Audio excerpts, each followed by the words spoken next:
Aaron Benzoa is reporting live from Shire to talk about this new development. So what are the updates, Aaron? Yeah, we'll see what he says. Yeah, so he'll say all that. And then just click out of it. So we'll be still looking at this plan. The way he's written it does not sound like that's how it's supposed to start as well, you know what I mean? It's not. Might have to drop this, isn't it? God, he reads loads, doesn't he? He reads loads, yeah. It's to rise. Yeah. So what's up? No wonder this freaking show's so long. Alright, so then I'm back to 2. So we do so that. Then I go, thanks for that, Aaron. Yeah.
Exercise, it's definitely going to put people off from coming, I reckon. Business owners worry COVID passes could impact trade in the run-up to Christmas. Now all over 18s must show them to get into some venues. Could you work out for 24 hours straight? Well, members of Crossfit Salford did exactly that to raise money for the homeless. And I'm here at Critchley Community Hub, where this grotto will soon play host to a very special Christmas guest.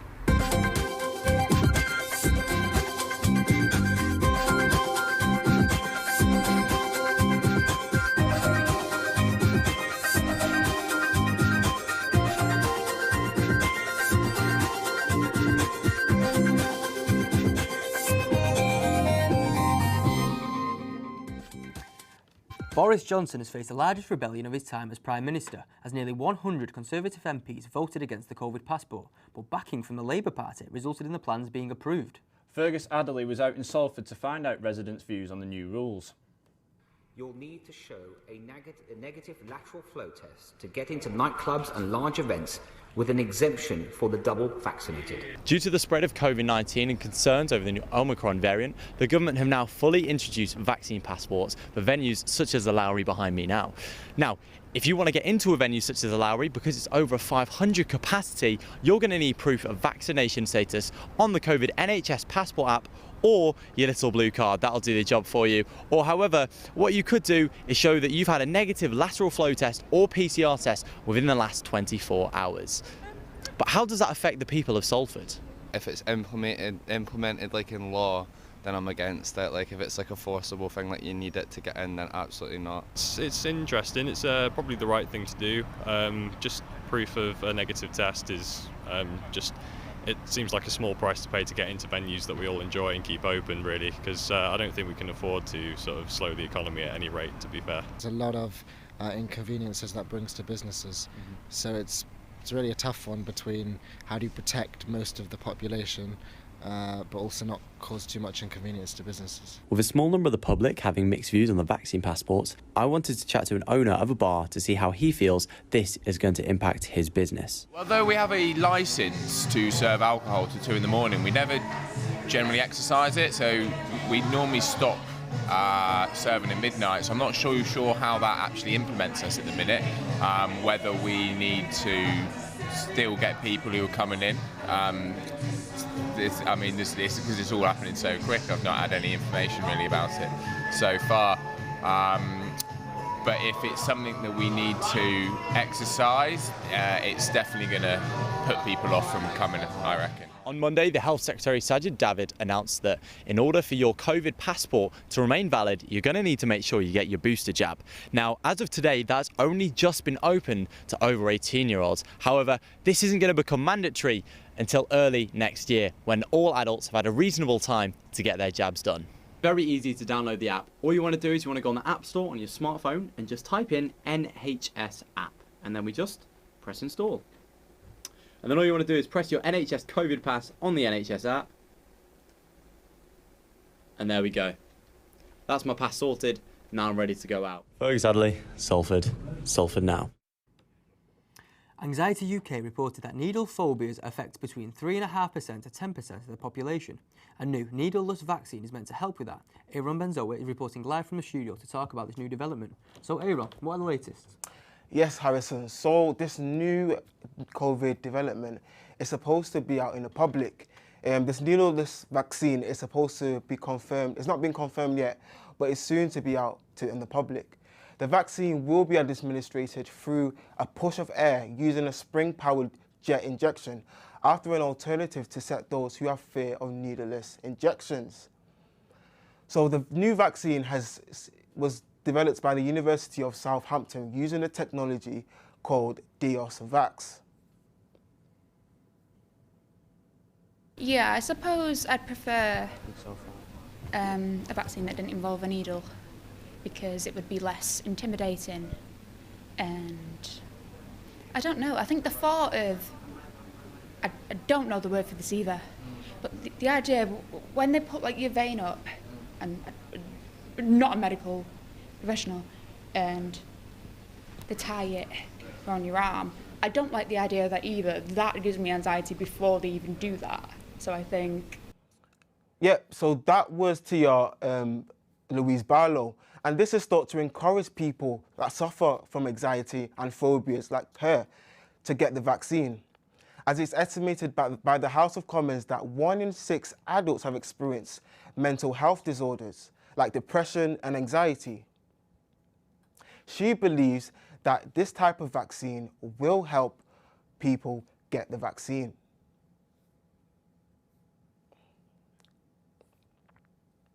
I've had to have a lot of injections, a lot of in my stomach and in my arms and everything, and you kind of get overwhelmed when it goes on for years and years of just prodding and stuff being done to you. It's not very nice. It is said by the avoidance and anxiety of distress is caused by injections. Phobia can significantly interfere with a person's normal routine, occupationally or academic functionality of social activities or relationships. And it is also proven by Tia Barlow, the Salford student, that she fears from panic. So this will really help her with her trauma. And then watching everybody sit there and then talking about how it hurt, and I'm just like sat there and I'm thinking, I'm gonna be ill. Like, I have the worst immune system in the world. He's saying it hurts, and he's like a strong man. I'm gonna be like on my bum. So currently, a total of 416,000 people have been vaccinated in Salford. Over 70% of people have been dosed, and 60% of people have had their second dose, but only 28 people have had the booster dose. As I said before, these numbers are expected to rise. The student also mentioned that she would have to suck it up when she received the COVID vaccine. But she believes that these vaccines will help other people not having to suck it up for for their loved ones, like her grandma that she's currently living with.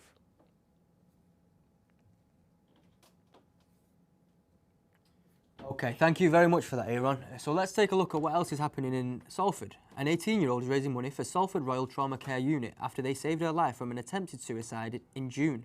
Molly Hill is crocheting and selling blankets and will be donating 60% of the money to North Care Charity, who support NHS Salford Royal staff. I've raised £25 so far, but I'm hoping I'm going to be able to raise a bit more, because I just want to give back to the hospital that not only did they save my life, but they gave me a second chance. Without them, I probably wouldn't be here today. Public consultancy is opened on a proposal to turn the derelict ship pub in Earlham into a house of multiple occupancy. Many local people have expressed their concerns on social media. One resident commented on the Salford Now article, "This development should not go ahead. I am not judging the potential tenants. The area is buckling under the pressures of our growing communities. Limited police presence, doctors and schools." Salford Now have been speaking to new Salford Red Devils signing Ryan Brierley and Brodie Croft ahead of the new Rugby Super League season, starting in February. Brierley has been a Salford supporter all his life and is now getting the chance to play for them. When you realise you're actually a Salford player, it was a bit of a choking moment for me, if I'm honest. I think as a kid growing up wanting to play for Salford, and then to see my shirt alongside my little girl's shirt, yeah, that was a tough moment, if I'm honest. What Salford had here to offer, the coaching staff, Bleasy and all, the direction they wanted to go in the club, followed the way that I want to go. That's really exciting here at Salford. Now, Christmas time brings out the joy in the most people, but it also shows how miserable life can be for those less fortunate. That's right, but Crossfit Salford in Walkden have taken on a gruelling challenge to help raise money for the homeless. Marcus Smith has more. At first glance, this might just look like your average gym session. The music's loud, the people are focused, and the weights are heavy. But what if I told you these lot had been exercising for 23 hours straight? This is CrossFit Salford in Walkden, and they're taking part in a gruelling 24-hour international CrossFit challenge. And this is where we're camping. Meet Sharon. She's one of the gym's coaches, and she's been leading the session. Today we're doing a 24-hour AMRAP. And we decided to do it for the charity, so for the homeless in and around the northwest. They're doing 24 consecutive 1-hour workouts, and they're tackling it in teams of 6. When one team isn't working out, they're either eating, resting or sleeping. Who's competing then? This is Damien. He's a firefighter by day and by night, but today he's pushing his body to the limits. Obviously it's going to be tough. I think everyone knows it's going to be tough. I think mentally at the minute I'm just preparing myself for a long night. I'm excited to finish it. I think with anything in fitness you always enjoy it more once it's over. I think helping the homeless is something that's probably a little bit more closer to me because I actually work in the city centre. So around this time of year I see a lot of homeless. Like I was on a night shift last night and the conditions them guys and then girls are living in is terrible, and it makes you probably, when you see that often, it makes you probably thankful for what we have, the fact that we have a roof over our heads. Figures from the Office for National Statistics show that 33 people died while homeless last year across Greater Manchester. It's down on the previous year, but up by 65% since records began in 2013. In Salford, the death rate for homeless people is above average at 23.5 deaths per 1 million people. For context, the national average is just 14 deaths.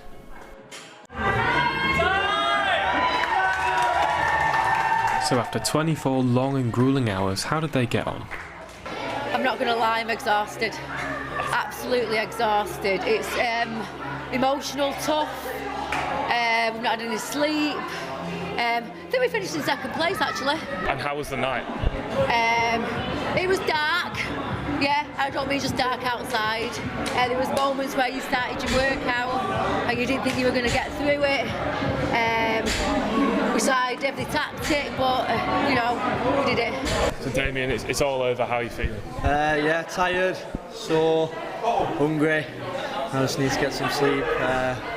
This is adversity here, but all these people are going home to a warm house and a meal, and I've seen in the city centre how bad it is, and that is true adversity, because that's not just a 24-hour AMRAP, is it? It's every day of the week. In the end, they raised over £4,000 for the homeless, and their next task is to put it to good use. Marcus Smith in Walkden. Now, it's time to really get into the Christmas spirit for Salford Now.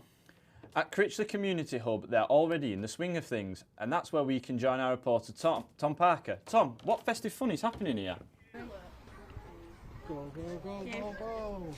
Yes, it's certainly a lot of festive fun at the moment here at the Critchley Community Hub. Now, just to give you a quick walkthrough of what's going on today, as you can probably hear in the background, there's actually a gate behind the camera where the children come in, and they actually come through and they could deliver a letter to Santa through this post box, and we've seen a couple of them do it already. Now, if you just come around here real quick, so once they've done that, they can then come through and get a couple of refreshments, so hot Ribena, mince pies, hot chocolate. What's been probably the most popular so far? Well, we've just got hot chocolate actually. Hot chocolate, yes, right, so that's okay. going down well, yes. And the mince pie's going down well as well? Absolutely, they always do, don't they? Well, it's Christmas time, of course it is Christmas, so they do go down very well. Of course, we've got a few other people enjoying it as well. Snowmen, Santa, of course, they're all there as well. So yeah, there's certainly a lot going on. As you can see behind us as well, there is a greenhouse with a few Christmas trees actually donated, interesting, by the public. So very generous donations from the Salford community as usual. And if we just come around here, oh sorry guys, there's a little sign that says Santa, so we will go around, oh sorry, around there soon. But as you can see, very nice Christmas glow. The colours really adding something there, and of course you've got your Christmas tree and all your cuddly toys as usual. Now if we just go down here, oh sorry, there's a big crowd as you can see. It's quite a popular event. We're just going to hopefully not fall down the stairs, because if you've had a few many mince pies, a few many hot chocolates, you might be a little bit giddy. But as you can see, yeah, not as many lights down here, but it is worth it in the end, because of course there is a little Santa Claus there, ready to talk to the children. Now actually, this is a really nice touch, a nativity set taken from a church, bought in the 1950s for £25, quite an expensive donation. It was actually taken from a church that is soon to be torn down, and that's going to be given a new lease of life, hopefully.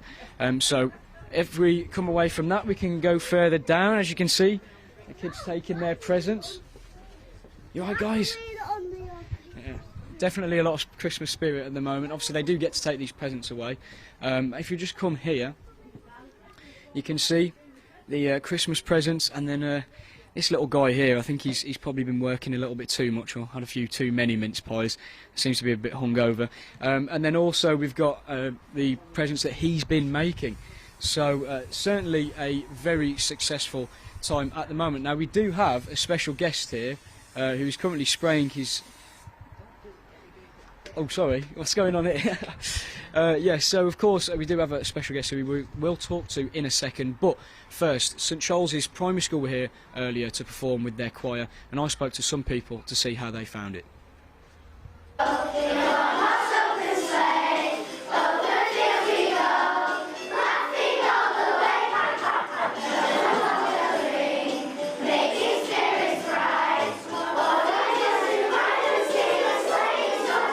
We've just seen the choir perform. What did you think? They were brilliant, really good. it takes me back to my own school days as well. We used to do similar things.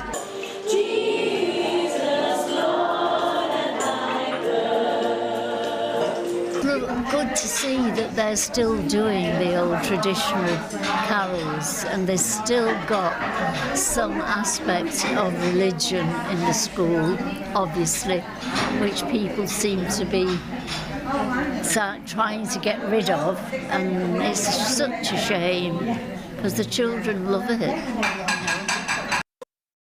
Right, that's all we have time for, unfortunately, tonight, but we hope you enjoy your Christmas holidays, and let's just hope I'm on Santa's good list. Tom Parker, Salford Now. Thanks very much for that, Tom, and we'll have a special ending to tonight's programme from Critchley. Have you ever wondered what the most watched video of the year is? Well, Salford resident Mia has been crowned with the UK's most viewed TikTok of 2021. The only catch? She is a cat. The feline phenomenon has amassed more than 180 million views. Stan Tompkinson has been out to let the cat out of the bag. A Salford cat has found world fame. Mia, the 15-month-old Persian, has gained over 185 million views on a single TikTok video, which is the UK's most viewed video on the app. The cat's account, which is run by her owners Dimitro and Yulia, now has 2.6 million followers and over 33 million likes. But TikTok stardom wasn't the initial goal. And initially, this started as a fun thing on TikTok and Instagram. And she just wanted to have her album so that she can come back to it in a few years. But then we started getting some views. Mia gained her fame by completing obstacle courses made from paper cups and cardboard, something which her owners have been doing since she was small to help her become more agile. We basically noticed that she doesn't jump very well, and she is not extremely agile initially when she was very, very small, obviously. And then she started to grow, and she was getting a bit better and better, and it wasn't initially a cup challenge or something like this. We were doing it with ropes and with toilet paper and lots of different things. The videos of Mia's agility training going viral wasn't something her owners ever expected. But, along with a huge following comes a new set of challenges. Well, I wouldn't say we feel pressured as such, but definitely feels different. Definitely feels very different, and we try to make sure we won't let anyone down, if it makes sense, in terms of the content and in terms of how everything looks and works. So we try to invest what we get from the views and from our sponsorship. And if you've got a talented pet, tweet your funny cat videos at @Salford Now. With Christmas approaching, we wanted to leave you this evening with a special performance. So it's back to Critchley Community Hub, where we saw the Christmas celebrations earlier, and to play us out, a choir of youngsters have recorded a Christmas classic. We'll be back tomorrow with more from Salford. For now, good night.